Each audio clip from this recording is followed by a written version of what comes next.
فرض کیجئے میں اپنے گاؤں میں ہوں تو ہمارے جو گاؤں کا گھر ہے اس کے سامنے تھوڑا سا میدان ہے، میں بھی اپنے یہاں چارپائی پہ لیٹا ہوا، بچے سامنے کرکٹ کھیل رہے ہیں، اس میں میرا بیٹا بھی ہے، کوئی بہت خاص دوست عزیز میرے یہاں آ گئے مہمان کے طور کے اوپر، تو اب ظاہر سی بات ہے کہ اخلاقی فرض ہے کہ چائے ناشتہ کچھ ہونا چاہیے، تو اب وہ لڑکا میرا سامنے ہے، میں اس کو پکار رہا ہوں، آواز دے رہا ہوں، بھیا بیٹا بابو، وہ سن ہی نہیں رہا ہے صاحب، آخری اوور ہے، 4 رن بچا ہے، کون بچہ سنے گا؟ تب تک میرے بڑے بھائی آ گئے، انہوں نے کہا کیا بات ہے بھائی؟ میں نے کہا دیکھیے یہ بیچارے فیض آباد سے تشریف لائے ہیں۔ اے بیٹا، وہ صاحب وہ کرکٹ سب چھوڑ چھاڑ کے بھاگا ہوا آیا، جی کہ جاؤ چائے بنوا کے لاؤ، خیر وہ جا کے گھر میں کہہ دیا، پھر آگے کھیلنے لگا۔ اب چائے بن گئی تو اندر سے جو ہے وہ دروازہ پیٹا جا رہا ہے، بھائی منگوا لو چائے۔ اب میں پھر اس سے کہہ رہا ہوں بیٹا بھیا سنو، وہ سن ہی نہیں رہا ہے۔ تب تک میرا چھوٹا بھائی آ گیا، اس نے کہا کیا ہوا بھائی جان؟ میں نے کہا یار دیکھو، وہ پھر صاحب وہ کرکٹ چھوڑ کے آیا، گیا گھر کے اندر سے چائے لے آیا، اس نے میں نہیں سنی، میرے بڑے بھائی کی سن لی، میرے چھوٹے بھائی کی سن لی۔ تو جو مہمان تشریف لائے تھے ان کو بڑا تعجب ہوا، کہنے لگے یہ مولانا یہ لڑکا کس کا ہے؟ میں نے کہا میرا بیٹا ہے۔ آپ کا بیٹا ہے؟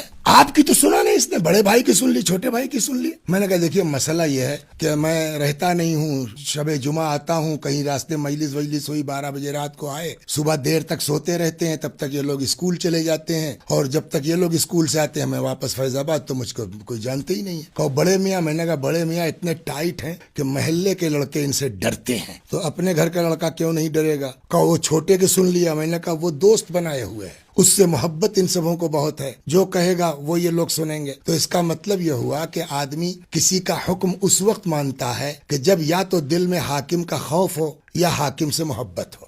مجھ سے ان سے کوئی ملاقات ہی نہیں ہوتی، بس سن رکھا ہے کہ یہ میرے ابا ہیں، نہ ان کے اندر میرا خوف ہے نہ ان کو مجھ سے محبت ہے، میری نہیں سنی، میرے بھائیوں کی سن لی۔ تو ایک بات اس مثال سے آغاز سمجھ میں یہ آتی ہے کہ آدمی اسی کی بات مانتا ہے کہ یا تو حکم دینے والے کا ڈر ہو یا حکم دینے والے سے محبت ہو۔ نماز کا حکم کس نے دیا؟ خدا نے۔